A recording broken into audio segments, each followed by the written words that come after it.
ಸೂರ್ಯ ಅವರೇ, ಅಮ್ಮ ನಿಮ್ಮ ಹತ್ರ ಮಾತಾಡ್ಬೇಕಂತೆ. ಏನಂತೆ? ಆರ್ಯನ್ ನಿಶ್ಚಿತಾರ್ಥದ ಬಗ್ಗೆ ಕಮಿಷನರ್ ಹತ್ರ ಮಾತಾಡ್ಕೊಂಡು ಬಂದಿದ್ದೀರಾ. ಇನ್ನು ನಮ್ಮ ಕಡೆಯಿಂದ ಯಾರಿಗೂ ಹೇಳಿಲ್ಲ. ಮತ್ತೆ ನಿಶ್ಚಿತಾರ್ಥ ಎಲ್ಲಿ ಮಾಡೋದು ಅಂತ ಡಿಸೈಡ್ ಕೂಡ ಮಾಡಿಲ್ಲ. ಭಾನುವಾರಕ್ಕೆ ಇನ್ನು 3 ದಿನ ಇರೋದು. ಎಲ್ಲ ನೀವು ಅಮ್ಮ ಸೇರ್ಕೊಂಡು ತೀರ್ಮಾನ ಮಾಡಿಬಿಡಿ. ಸೂರ್ಯರು, ಈ ಮನೆ ಯಜಮಾನ್ರು ನೀವು. ಈ ಮನೇಲಿ ನನ್ನ ಮಾತಿಗೆ ಯಾರು ಬೆಲೆ ಕೊಡ್ತಾರೆ? ಬೇಡ ಬೇಡ ಅಂದರೂ ಸಾಕ್ಷಿ ನನ್ನ ಮಾತು ಕೇಳ್ತಿಲ್ಲ. ಮುಂದೆ ಏನು ಮಾಡೋದು? ಆರ್ಯನ್ ಎಂಗೇಜ್ಮೆಂಟ್ ಮಾಡೋದಾ, ಸಾಕ್ಷಿ ಎಂಗೇಜ್ಮೆಂಟ್ ಮಾಡೋದಾ? ಬರೋ ಭಾನುವಾರ ಆರ್ಯನ್ ಎಂಗೇಜ್ಮೆಂಟ್ ಮಾಡೋಣ ಅಂತ ಕಮಿಷನರಿಗೆ ಮಾತು ಕೊಟ್ಟಿದ್ದೀನಿ. ಈಗ ಆರ್ಯನ್ ಎಂಗೇಜ್ಮೆಂಟ್ ಮಾಡಿದ್ರೆ ಅಕ್ಕನ ಮದುವೆಗೆ ಮುಂಚೆ ತಮ್ಮನ ಮದುವೆ ಮಾಡ್ತಿದ್ದಾರೆ ಅಂತ ಜನ ಮಾತಾಡ್ಕೋತಾರೆ. ಸಾಕ್ಷಿ ನಮ್ಮ ಮಾತು ಕೇಳ್ತಿಲ್ಲ. ಆ ರಂಜಿತ್ಗೆ ಸಾಕ್ಷಿನ ಮದುವೆ ಮಾಡಿಕೊಡೋದಕ್ಕೆ ನನ್ನ ಮನಸ್ಸು ಒಪ್ತಾ ಇಲ್ಲ.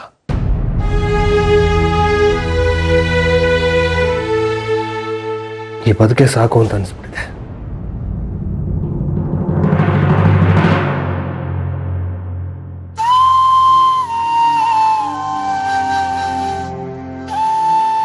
ಆರ್ಯನ್ ನಿಶ್ಚಿತಾರ್ಥನ ಮುಂದೆ ಹಾಕಿದ್ರೆ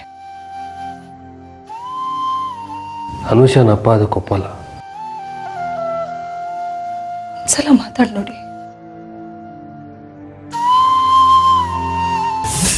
ನಾನೇ ನಿಮ್ಗೆ ಫೋನ್ ಮಾಡಬೇಕು ಅಂತ ಅನ್ಕೊಂಡಿದ್ದೆ, ನೀವೇ ಫೋನ್ ಮಾಡಿಬಿಟ್ಟಿದ್ದೀರಾ. ಎಂಗೇಜ್ಮೆಂಟ್ ವೆನ್ಯೂ ಇಲ್ಲ ಅಂತ ನೀವು ಹೇಳಲೇ ಇಲ್ಲ. ಅದ್ರ ಬಗ್ಗೆನೇ ಮಾತಾಡೋಣ ಅಂತ ನಾನು ನಿಮಗೆ ಫೋನ್ ಮಾಡಿದೆ. ಏನು ನಿಮ್ಮ ಮನೇಲಿ ಇಟ್ಕೊಳ್ಳೋಣ ಅಂತೀರಾ? No problem. ಹಾಗಲ್ಲ ಸರ್, ಭಾನುವಾರದ ನಿಶ್ಚಿತಾರ್ಥನ ಸ್ವಲ್ಪ ಮುಂದಕ್ಕೆ ಹಾಕೋಣ ಅಂತ ಕೇಳೋದಕ್ಕೆ ಫೋನ್ ಮಾಡಿದೆ. ಏನು ನಿಶ್ಚಿತಾರ್ಥನ ಮುಂದಕ್ಕೆ ಹಾಕೋದಾ? ಅದು ನಮ್ಮನೇಲಿ ಸ್ವಲ್ಪ ಸಮಸ್ಯೆ. ಸಾಕ್ಷಿ ಮದುವೆ ವಿಷಯ ನಿಮ್ಗೆ ಹೇಳಿದ್ನಲ್ಲ, ದೊಡ್ಡ ಮಗಳ ಮದುವೆ ಆಗದೆ ತಮ್ಮನ ಮದುವೆ ಮಾಡೋದು ಅಷ್ಟು ಚೆನ್ನಾಗಿರಲ್ಲ ಅಂತ ನಮ್ಮನ್ನೆಲ್ಲ ಫೀಲ್ ಮಾಡ್ಕೋತಾ ಇದ್ದಾರೆ. ಅದಕ್ಕೆ ನೀವು ನಿಶ್ಚಿತಾರ್ಥನ ಇಟ್ಕೊಳ್ಳೋಣ ಅಂತ ಹೇಳಿದ್ಮೇಲೆ ನಮ್ಮ ಫ್ರೆಂಡ್ಸ್ ರಿಲೇಟಿವ್ಸ್ ಎಲ್ರಿಗೂ ನಾನು ಫೋನಲ್ಲಿ ಹೇಳಾಯ್ತು. ಈಗ ನೀವು ನಿಶ್ಚಿತಾರ್ಥನ ಮುಂದಕ್ಕೆ ಹಾಕಿ ಅಂತಿದ್ದೀರಾ. ನಿಮ್ಮ ಪರಿಸ್ಥಿತಿ ನನಗೆ ಅರ್ಥ ಆಗುತ್ತೆ, ಆದರೆ ನಮ್ಮನೆ ಪರಿಸ್ಥಿತಿನ ಸ್ವಲ್ಪ ಅರ್ಥ ಮಾಡ್ಕೊಳ್ಳಿ. ನಾನೇನು ಮದುವೆ ಬೇಡ ಅಂತ ಹೇಳ್ತಿಲ್ಲ, ಸ್ವಲ್ಪ ಮುಂದಕ್ಕೆ ಹಾಕೋಣ ಅಂತ ಹೇಳ್ತಾ ಇದ್ದೀನಿ. ಅಂದರೆ 1.5 ತಿಂಗಳು ಆದಮೇಲೆ ಅಷ್ಟರಲ್ಲಿ ನಮ್ಮ ಸಾಕ್ಷಿ ಮದುವೆ ವಿಷಯನೂ ಇತ್ಯರ್ಥ ಆಗುತ್ತೆ. ಆಮೇಲೆ ಬೇಕಾದರೆ ನಿಮ್ಮ ಬಗ್ಗೆ ನನಗೆ ತುಂಬ ಗೌರವ ಇತ್ತು ಇಲ್ಲಿ ತನಕ. ಆದರೆ ಈಗ ನಿಮ್ಮ ಬಗ್ಗೆ ಇರುವ ಗೌರವ ಎಲ್ಲ ಹೊರಟು ಹೋಗ್ತಾ ಇದೆ. I am sorry. ನೀವು ಹೇಳುವಷ್ಟು ದಿನ ಕಾಯಕ್ಕೆ ನನ್ನಿಂದ ಆಗಲ್ಲ. ನಿಮ್ಮ ಮಗಳ ಮದುವೆ ಎಲ್ಲ ಮುಗಿಸ್ಕೊಳ್ಳಿ, ಆಮೇಲೆ ನನಗೆ ಫೋನ್ ಮಾಡಿ. ಅಲ್ಲಿವರೆಗೆ ನನ್ನ ಮಗಳ ಮದುವೆ ಆಗದೆ ಇದ್ರೆ ಆಮೇಲೆ ನೋಡ.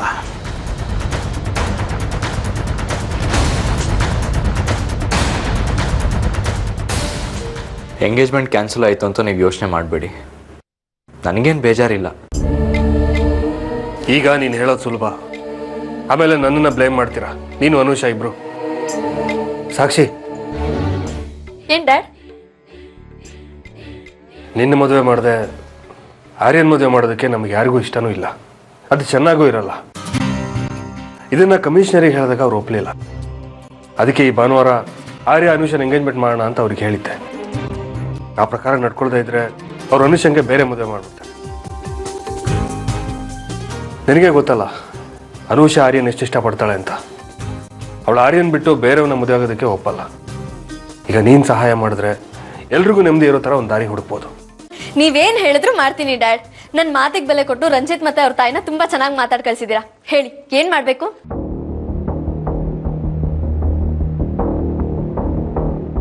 ನಾನು ಕಮಿಷನರ್ಗೆ ಹೇಳಿದಾಗೆ ಭಾನುವಾರ ಆರ್ಯ ಅನುಷನ್ ಎಂಗೇಜ್ಮೆಂಟ್ ನಡೆಸ್ಕೊಡ್ಲೇಬೇಕು, ಅದನ್ನು ಬಿಡೋಕ್ಕಾಗಲ್ಲ.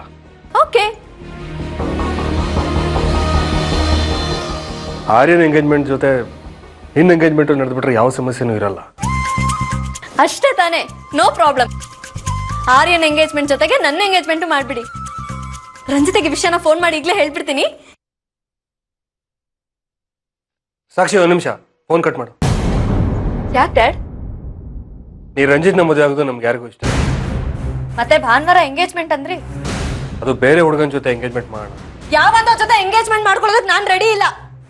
ಹಾಗೂ ನನ್ನ ಎಂಗೇಜ್ಮೆಂಟ್ ಮಾಡ್ಲೇಬೇಕು ಅಂತಿದ್ರೆ ನನ್ನನ್ನು ಕಳ್ಕೊಳ್ತೀರಾ. ಓಡ್ ಹೋಗಲ್ಲ, ಸತ್ತು ಹೋಗ್ತೀನಿ. ನಾನ್ ಹೇಳಿದ್ದೆ ಫೈನಲ್. ಇದು ನನ್ನ ಜೀವನದ ಪ್ರಶ್ನೆ, ತರಕಾರಿ ವ್ಯಾಪಾರ ಅಲ್ಲ.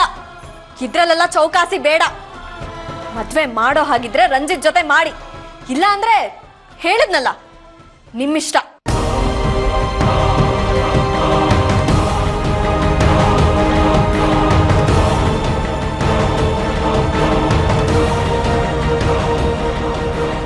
ನೋಡಿ, ಇಬ್ಬರೊಬ್ಬರು ಪರಿಸ್ಥಿತಿನ ಅರ್ಥ ಮಾಡ್ಕೊಳ್ಳದೆ ಹೋದ್ರೆ ತುಂಬಾ ಕಷ್ಟ ಆಗುತ್ತೆ. ನಾನು ಹೇಳೋದನ್ನ ಕೇಳಿ, ಭಾನುವಾರ ದಿವಸ ರಂಜಿತ್ಗೂ ಸಾಕ್ಷಿಗೂ ಎಂಗೇಜ್ಮೆಂಟ್ ಮಾಡಿಬಿಡೋಣ. ಶುಭ ಸಮಾರಂಭ ನಡಿಬೇಕಾದ ಮನೇಲಿ ಬೇರೆ ನಡೆದ್ಬಿಟ್ರೆ ಕಷ್ಟ. ಸೂರ್ಯ ಅವರೇ, ಅರ್ಥ ಮಾಡ್ಕೊಳ್ಳಿ. ಅವಳೇನು ಇಷ್ಟಪಡ್ತಾಳೋ ಹಾಗೆ ಮಾಡೋಣ.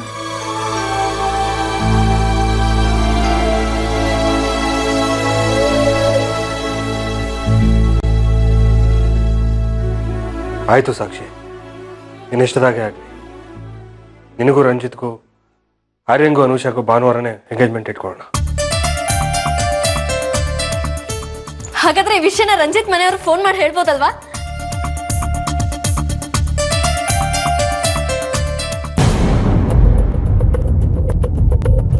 ಮೊದಲು ಕಮಿಷನರಿಗೆ ಫೋನ್ ಮಾಡಿ ಹೇಳಿ, ಎಂಗೇಜ್ಮೆಂಟ್ ಕ್ಯಾನ್ಸಲ್ ಮಾಡೋದು ಬೇಡ ಅಂತ.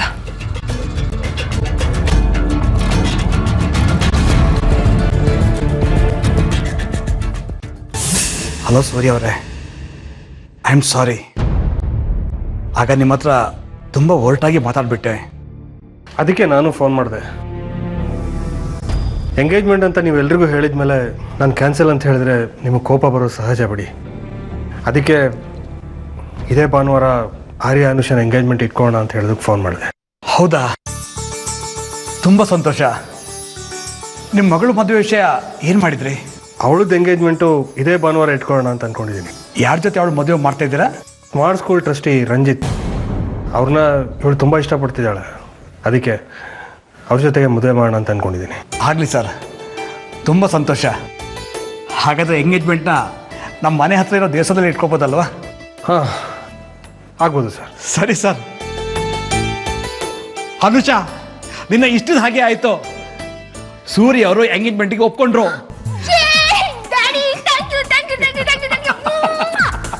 ಇನ್ನು ನೀನು ಯಾರಿಗೆ ಬೇಕಾದ್ರೆ ಕರಿಬೋದು. Thank you dad. ಸಾಕ್ಷಿ, ರಂಜಿತ್ಗೆ ಫೋನ್ ಮಾಡಿ ಅವ್ರ ತಾಯಿನ ಕರ್ಕೊಂಬರೋದಕ್ಕೆ. ನೀವೇ ಫೋನ್ ಮಾಡಿ ಡ್ಯಾಡ್, ಆಗ ಅವ್ರಿಗೂ ನಂಬಿಕೆ ಬರುತ್ತೆ ಅಲ್ವಾ? ಅನುಷಾ ಡ್ಯಾಡಿಗೂ ನೀವೇ ತಾನೇ ಫೋನ್ ಮಾಡಿದ್ದು. ಎಲ್ರಿಗೂ ಸಮಾನ ಗೌರವ ಕೊಡೋದು ಒಳ್ಳೇದು ತಾನೆ? ಅವ್ನ ನಂಬರ್ ನನ್ನ ಹತ್ರ ಇಲ್ಲ. ನಾನು ಹೇಳ್ತೀನಿ, ಡಯಲ್ ಮಾಡಿ. ಹೇಳು. 9980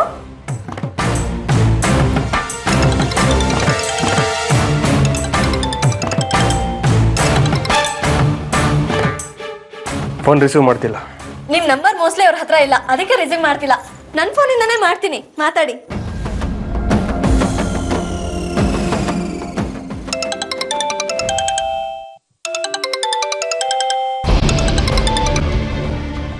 ಸಾಕ್ಷಿ, ಮೊದಲು ನೀನು ಮಾತಾಡು. ಹೇಳು ಸಾಕ್ಷಿ. ಇದಕ್ಕೆ ಮುಂಚೆ ಡ್ಯಾಡಿ ನಂಬರಿಂದ ನಿಮಗೆ ಕಾಲ್ ಮಾಡಿದ್ದೆ, ಯಾಕೆ ರಿಸೀವ್ ಮಾಡಲಿಲ್ಲ? ಹೊಸ ನಂಬರ್ ಅಲ್ವಾ, ಯಾವುದೋ ಅನ್ನೋ ನಂಬರ್ ಅನ್ಕೊಂಡೆ. ನಿಮ್ಮ ಡ್ಯಾಡಿ ಏನಂದ್ರು? ಹೆದರ್ಕೊಳ್ಳೋ ಅಂಥದ್ದು ಏನೂ ಇಲ್ಲ, ಸಂತೋಷದ ವಿಷಯನೇ. ಏನು? ಅದನ್ನ ನಾನು ಹೇಳೋದಕ್ಕಿಂತ ಡ್ಯಾಡಿ ಹೇಳೋದೇ ಬೆಟರು. ಕೊಡ್ತೀನಿ, ಮಾತಾಡಿ. ತಗೊಳ್ಳಿ dad.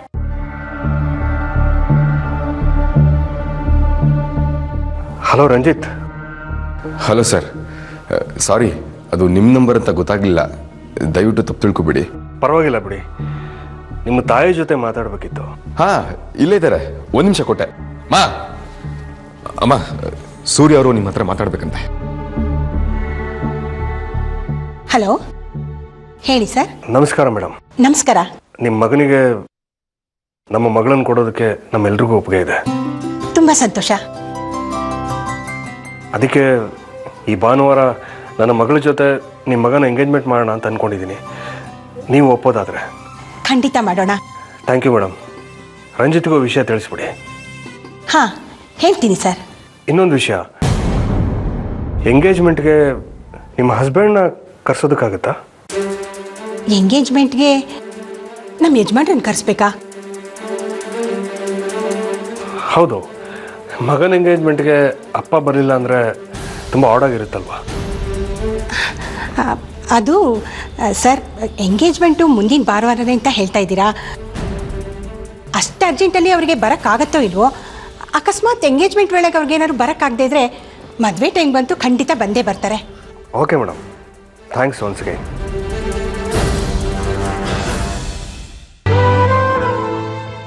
Thank you so much.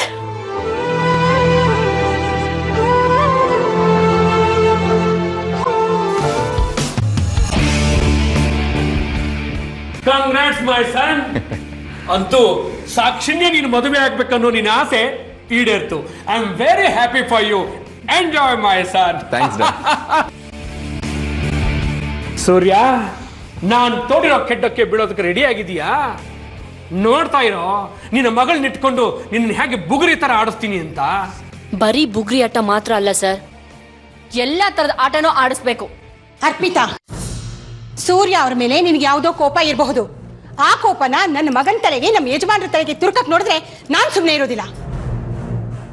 ನೋಡು ರಂಜಿತ್, ಸೂರ್ಯ ಅವರು ಅವ್ರ ಮಗಳನ್ನ ನಿನಗೆ ಮದುವೆ ಮಾಡ್ಕೊಡೋ ನಿರ್ಧಾರ ತಗೊಂಡಿರೋದು ನನ್ನ ಕಾರಣಕ್ಕಲ್ಲ. ಅವರಿಗೆ ಅವ್ರ ಮಗಳ ಮೇಲಿರೋ ಪ್ರೀತಿಗೋಸ್ಕರ. ಆ ಪ್ರೀತಿಯಿಂದ ಅವರು ಈ ಮದುವೆಗೆ ಒಪ್ಕೊಂಡಿದ್ದಾರೆ. ಯಾವುದೇ ಕಾರಣಕ್ಕೂ ಅವಳನ್ನ ಅಯ್ಯೋ ಅನಿಸ್ಬಾರ್ದು. ನೀಡು ಅದನ್ನ ತಿಳ್ಕೊ. ಖಂಡಿತ ಇಲ್ಲಮ್ಮ, ಸ್ವೇರ್. ಏಯ್ ಹೋಗ್ಲಿ ಬಿಡ. ಸೂರ್ಯ ಅವರು ಬೇರೆ ಏನು ವಿಷಯ ಹೇಳಿದ್ರು? ಅಂದ್ರೆ ಐ ಮೀನ್ ಮದುವೆ ಬಗ್ಗೆನೋ ಎಂಗೇಜ್ಮೆಂಟ್ ಬಗ್ಗೆನೋ ಏನಾದ್ರು ಹೇಳಿದ್ರಾ? ಭಾನುವಾರ ಎಂಗೇಜ್ಮೆಂಟ್ ಇಟ್ಕೊಳ್ಳೋಣ ಅಂತ ಹೇಳಿದ್ದಾರೆ ಡ್ಯಾಡ್. ಅಬ್ಬಾ ರಂಜಿತ್, ಆ ಸೂರ್ಯ ನಿನ್ನ ಸಾಕ್ಷಿ ಮದುವೆಗೆ ಇಷ್ಟು ಬೇಗ ಒಪ್ಕೋತಾನೆ ಅಂತ ನಾನಂತೂ ಖಂಡಿತ ಅನ್ಕೊಂಡಿರ್ಲಿಲ್ಲ. ಇವರಿಬ್ರು ಮದ್ವೆ ಆಗೋದೇ ಇಲ್ವೇನೋ ಅನ್ಕೊಂಡಿದ್ದೆ ನಾನು. ನಿನ್ನ ಆಸಕ್ತಿ ಇರೋದು ಇವರಿಬ್ಬರ ಮದುವೆ ಮೇಲಲ್ಲ. ಸಾಕ್ಷಿ ನಮ್ಮನೆ ಸೊಸೆ ಆದ್ರೆ ಸೂರ್ಯ ಅವ್ರಿಗೆ ಅವಮಾನ ಆಗತ್ತೆ, ಅದನ್ನ ಎಂಜಾಯ್ ಮಾಡ್ಬೋದು ಅಂತ ಅನ್ಕೊಂಡಿದ್ಯಾ ನೀನು. ಅದಕ್ಕೆ ನಾನು ಅವಕಾಶ ಕೊಡೋದಿಲ್ಲ. ಏನೇ ಆದ್ರೂ ಹೇಳಿದ್ದನ್ನ ಸಾಧಿಸಿದ್ಯಾ ಮಗನೇ. ಬೇಷ್, ಹುಲಿ ಹೊಟ್ಟೆಯಲ್ಲಿ ಹುಲಿಯಾಗೆ ಹುಟ್ಟಿದ್ಯಾ. ಆ ಸಾಕ್ಷಿ ನಿನ್ನ ಮದುವೆ ಆಗಿ ನಮ್ಮ ಮನೆ ಹೊಸಲು ತುಳಿಲಿ, ಆಮೇಲೆ ಇದೆಯಾ ಸೂರ್ಯನಿಗೆ ಮಾರಿ ಹಬ್ಬ. ಯಾವಾಗ್ಲೂ ಇನ್ನೊಬ್ಬರನ್ನ ತುಳಿಯೋದನ್ನೇ ನೋಡ್ತೀರಲ್ಲ ನೀವು. ಸಾಕ್ಷಿ ಮತ್ತೆ ರಂಜಿತ್ ಎಂಗೇಜ್ಮೆಂಟ್ಗೆ ಇನ್ನೊಂದು ದೊಡ್ಡ ಅಡ್ಡಿ ಇದೆ. ಸೂರ್ಯ ಅವರು ನಿಮ್ ಯಜಮಾನ್ರನ್ನ ಎಂಗೇಜ್ಮೆಂಟ್ ಕರ್ಕೊಂಬನ್ನಿ ಅಂತ ಇಂಡೈರೆಕ್ಟ್ ಆಗಿ ಕಂಡೀಷನ್ ಹಾಕಿದ್ದಾರೆ. ಅವ್ನು ಹೇಳಿದ ಕಂಡೀಷನ್ ನಾವು ಒಪ್ಕೊಳ್ಳೇಬೇಕು ಅಂತೇನು ಇಲ್ವಲ್ಲ. ಅಂದ್ರೆ ಎಂಗೇಜ್ಮೆಂಟ್ ಬರೋದಿಲ್ವಾ ನೀವು? ನಾನು ಬಂದ್ರೆ ಎಂಗೇಜ್ಮೆಂಟ್ ನಡೆಯಲ್ಲ. ಮತ್ತೆ ಈಗ ತಾನೇ ನಿಮ್ಮನ್ನ ನೀವು ಹುಲಿ ಅಂತ ಹೇಳ್ಕೊತಾ ಇದ್ರಿ. ಹುಲಿ ಯಾವತ್ತು ಇಂಡೈರೆಕ್ಟ್ ಆಗಿ ಬೇಟೆ ಆಡೋದಿಲ್ಲ, ಡೈರೆಕ್ಟ್ ಆಗಿ ಅಟ್ಯಾಕ್ ಮಾಡುತ್ತೆ ಶತ್ರು ಮೇಲೆ. ನಿಮಗೆ ಧೈರ್ಯ ಇದ್ರೆ ಸಾಕ್ಷಿ ಮತ್ತೆ ರಂಜಿತ್ ಎಂಗೇಜ್ಮೆಂಟ್ಗೆ ಅವ್ರ ಮನೆಗೆ ಬನ್ನಿ ಅವತ್ತು. ಬೇರೆಯವ್ರ ಮುಂದೆ ಗಂಡನ ಜೊತೆಗೆ ಹೇಗೆ ಮಾತಾಡ್ಬೇಕು ಅನ್ನೋದನ್ನ ಕಲ್ತ್ಕೋ. ಇಲ್ದಿದ್ರೆ ಅಷ್ಟೇ, ಬೇರೆಯವ್ರ ಮುಂದೆ ಹೆಂಡತಿ ಜೊತೆ ಹೇಗೆ ಮಾತಾಡ್ಬೇಕು ಅನ್ನೋದನ್ನ ಕಲ್ತ್ಕೊಳ್ಳಿ.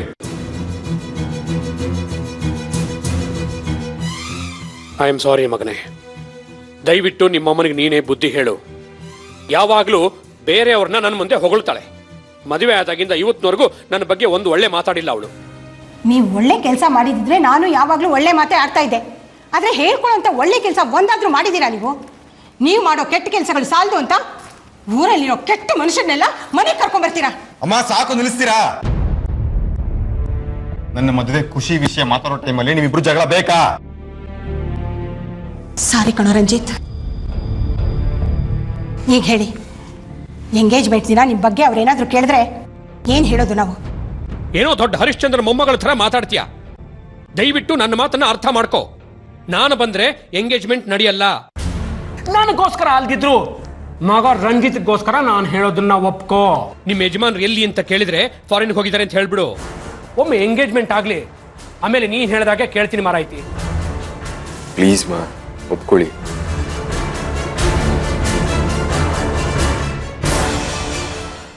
ನೀವು ಫೋನಲ್ಲಿ ಹೇಳಿದ್ರೆ ಗೊತ್ತಾಗಲ್ಲ ಸರ್. ನಮ್ಮ ಅಪ್ಪ ಅಮ್ಮನ್ನು ಕರ್ಕೊಂಡು ಬರ್ತೀನಿ, ಓಕೆನಾ? ಸಾಕ್ಷಿ, ಯಾರ ಹತ್ರ ನೀನು ಮಮ್ಮಿ ಡ್ಯಾಡಿನ ಕರ್ಕೊಂಡ್ಬರ್ತೀನಿ ಅಂತ ಹೇಳ್ತಾ ಇದೆಯಾ? ಜುವೆಲ್ರಿ ಶಾಪ್ ಅವನಮ್ಮ. ಅವನಿಗೆ ಹೇಗೋ ಗೊತ್ತಾಗ್ಬಿಟ್ಟಿದೆ ನಮ್ಮ ಮನೇಲಿ 2 ಮದ್ವೆ ನಡೀತಾ ಇದೆ ಅಂತ. ಅದಕ್ಕೆ ನಮ್ಮ ಶಾಪಿಗೆ ಬನ್ನಿ, ಆ ಡಿಸೈನ್ ತೋರಿಸ್ತೀನಿ, ಈ ಡಿಸೈನ್ ತೋರಿಸ್ತೀನಿ ಅಂತ ಕೊರಿತಾ ಇದ್ದಾನೆ, ಬಿಡ್ತಾನೆ ಇಲ್ಲ. ಅವನಿಗೆ ನಾನೇ ಫೋನ್ ಮಾಡಿ ಹೇಳಿದ್ದು ಪುಟ್ಟಿ.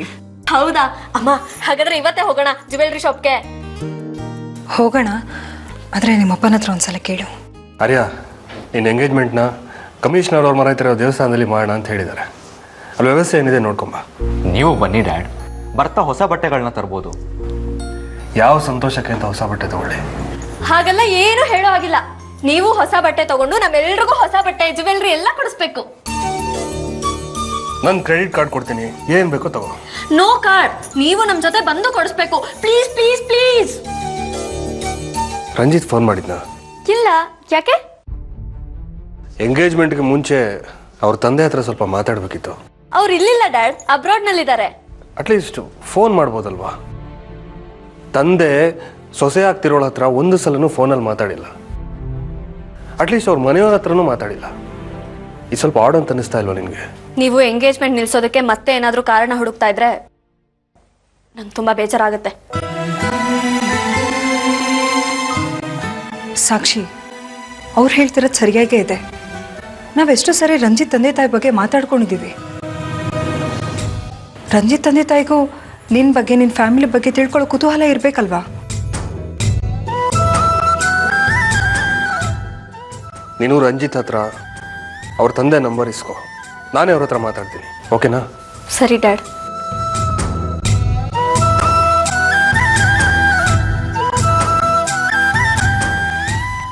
ಮಗಳ ಎಂಗೇಜ್ಮೆಂಟ್ ಆಗ್ತಾ ಇದೆ. ಆ ಹುಡುಗನ ಬಗ್ಗೆ, ಹುಡುಗನ ಫ್ಯಾಮಿಲಿ ಬಗ್ಗೆ ಅವನ ತಂದೆ ಯಾರು ಅಂತಾನೆ ಗೊತ್ತಿಲ್ಲ. ಬಹುಶಃ ಪ್ರಪಂಚದಲ್ಲಿ ಯಾವ ತಂದೆನೂ ತನ್ನ ಮಗಳ ಎಂಗೇಜ್ಮೆಂಟ್ನ ಹೀಗೆ ಮಾಡಿರಲ್ಲ. ಡೋಂಟ್ ವರಿ ಡ್ಯಾಡ್, ನಾಳೆ ಅಷ್ಟೊತ್ತಿಗೆ ರಂಜಿತ್ ಪ್ರತಿ ಡೀಟೇಲ್ಸ್ ನಿಮಗೆ ತಿಳಿಯುತ್ತೆ. ಹಾಯ್, ಒಬ್ರದ್ದು ಬ್ಯಾಕ್ಗ್ರೌಂಡ್ ಡೀಟೇಲ್ಸ್ ಚೆಕ್ ಮಾಡಕ್ಕೆ ಹೇಳಿದ್ನಲ್ಲ, ಏನಾಯ್ತು?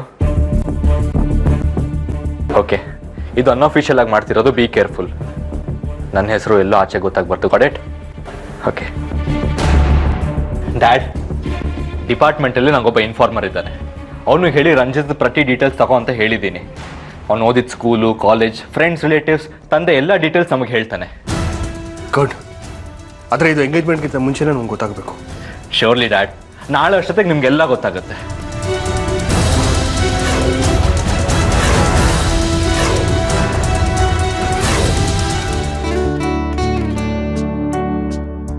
Thank you so much. ಯಾಕೆ? ನಮ್ಮ ಮದುವೆಗೆ ನಿಮ್ಮ ಡ್ಯಾಡಿನ ಒಪ್ಸಿದ್ದಕ್ಕೆ. ನಮ್ ಡ್ಯಾಡಿನ ಒಪ್ಸೋದು ಎಷ್ಟು ಕಷ್ಟ ಆಯ್ತು ಗೊತ್ತಾ? ಇಷ್ಟಪಟ್ಮೇಲೆ ಕಷ್ಟನೂ ಪಡ್ಬೇಕಪ್ಪ.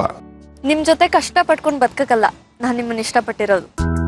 ನನ್ನ ಕಡೆಯಿಂದ ನಿನಗೆ ಯಾವತ್ತಿಗೂ ಕಷ್ಟ ಆಗಲ್ಲ ಸಾಕ್ಷಿ. ಅದ್ ನನಗೆ ಗೊತ್ತು.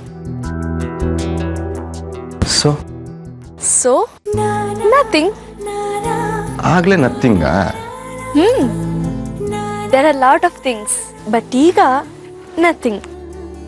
ಸೊ ಈಗ ಎಂಗೇಜ್ಮೆಂಟು, ಆಮೇಲೆ ಮದುವೆ, ಆಮೇಲೆ ಸಂಸಾರ.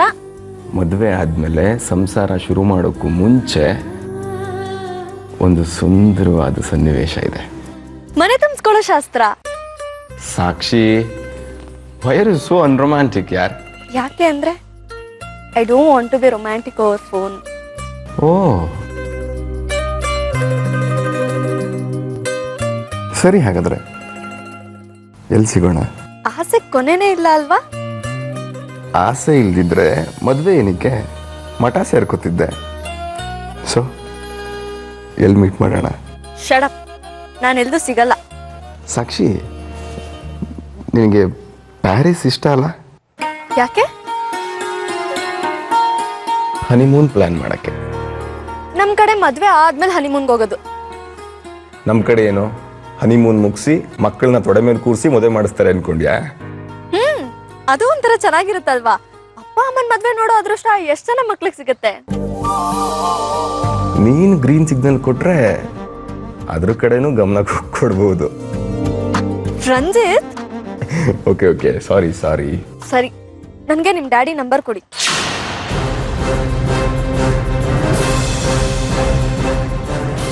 ಯಾಕೆ? ನಾನು ನಿಮ್ ಡ್ಯಾಡಿ ಹತ್ರ ಯಾವತ್ತೂ ಮಾತಾಡಿಲ್ಲ. ಒಂದ್ಸಲ ಮಾತಾಡ್ತೀನಿ.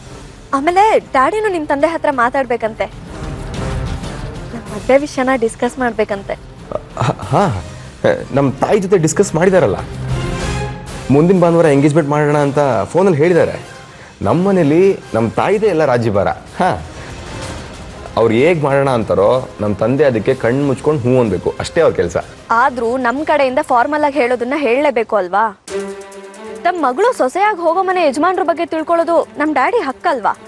ಹಾಂ ಹಾಂ, ಹೌದು ಹೌದು ಹೌದು. ನೀವು ಚಿದಂಬರಂ ಜೊತೆ ಕ್ಲೋಸ್ ಆಗಿದ್ದೀರಲ್ಲ, ಅದಕ್ಕೆ ಡ್ಯಾಡಿಗೆ ತುಂಬ ಆತಂಕ, ನಾನೆಲ್ಲಿ ಲೈಫ್ನ ಹಾಳು ಮಾಡ್ಕೊಂಡ್ಬಿಡ್ತೀನಿ ಅಂತ. ಒಂದ್ಸಲ ನಿಮ್ಮ ತಂದೆ ಜೊತೆ ಮಾತಾಡಿದ್ರೆ ಅವ್ರಿಗೂ ಸಮಾಧಾನ ಆಗುತ್ತೆ ಅಲ್ವಾ? ನಿಮಗೂ ಹಾಗೆ ಅನ್ನಿಸ್ತಾ ಇದೆಯಾ? ಅನ್ಸಿದ್ರೆ ಡ್ಯಾಡಿ ಜೊತೆ ನಿಮಗೋಸ್ಕರ ಫೈಟ್ ಮಾಡ್ತಾ ಇದ್ನ ರಂಜಿತ್. ಒಂದ್ಸಲ ನಿಮ್ಮ ಡ್ಯಾಡಿ ಜೊತೆ ಮಾತಾಡಿದ್ರೆ ಅವ್ರ ಡೌಟು ಕ್ಲಿಯರ್ ಆಗತ್ತಲ್ವಾ? ನಂಬರ್ ಕೊಡಿ. ಡ್ಯಾಡಿ ನಂಬರ್ ಕೊಡೋಕ್ಕಾಗಲ್ಲ ಸಾಕ್ಷಿ. ಹಾ, ನಂಬರ್ ಕೊಡೋಕ್ಕಾಗಲ್ವಾ? ಐ ಮೀನ್ ನನ್ನ ಹತ್ರ ನಮ್ಮ ಡ್ಯಾಡ್ ನಂಬರ್ ಇಲ್ಲ ಅಂತ ಹೇಳಿದೆ. ನಿಮ್ಮ ಡ್ಯಾಡಿ ನಂಬರ್ ನಿಮ್ಮ ಹತ್ರ ಇಲ್ವಾ? ಸುಮ್ಮನೆ ಕತೆ ಹೊಡಿಬೇಡಿ ರಂಜಿತ್, ನಂಬರ್ ಕೊಡಿ. ನಿಜವಾಗ್ಲೂ ಸಾಕ್ಷಿ, ಅಲ್ಲ ಅದು ನನ್ನ ಹತ್ರ ನಂಬರ್ ಇತ್ತು, ಆದರೆ ಅದ್ಯಾಕೋ ಮೊನ್ನೆಯಿಂದ ನಂಬರ್ ವರ್ಕ್ ಆಗ್ತಿಲ್ಲ. ಹಾಂ, ಮೋಸ್ಟ್ಲಿ ನಮ್ಮ ಡ್ಯಾಡ್ ನಂಬರ್ ಚೇಂಜ್ ಮಾಡ್ಕೊಂಡಿರ್ಬೇಕು. ಅದೇನು ಗೊತ್ತಾ, ನಾನು ನಮ್ಮ ಡ್ಯಾಡ್ ಹತ್ರ ನಾರ್ಮಲಿ ವಿಡಿಯೋ ಕಾಲಲ್ಲೇ ಮಾತಾಡೋದು, ಹಾಗಾಗಿ ಫೋನಲ್ಲಿ ಮಾತಾಡಿದ್ದು ಕಡಿಮೆ ನೋಡು. ಮತ್ತೆ ಡ್ಯಾಡಿ ಕೇಳಿದ್ರೆ ಏನು ಹೇಳಿ? ನಾಳೆ ನಾಳಿದ್ರಲ್ಲಿ ಅವರೇ ನನಗೆ ಫೋನ್ ಮಾಡ್ತಾರೆ, ಆಗ ನಂಬರ್ ಸೇವ್ ಮಾಡ್ಕೋತೀನಿ. ಹಾಂ, ನಂಬರ್ನ ಸೇವ್ ಮಾಡ್ಕೊಳ್ಳೋದಲ್ಲ, ನಮ್ಮ ಡ್ಯಾಡಿಗೆ ನಿಮ್ಮ ಡ್ಯಾಡಿ ನಂಬರ್ ಕೊಡಬೇಕು. ಹಾಂ ಹಾಂ, ಶ್ಯೂರ್ ಖಂಡಿತ ಕೊಡ್ತೀನಿ. ಹಾಂ, ಬಾಯ್. ಓಕೆ, ಬಾಯ್.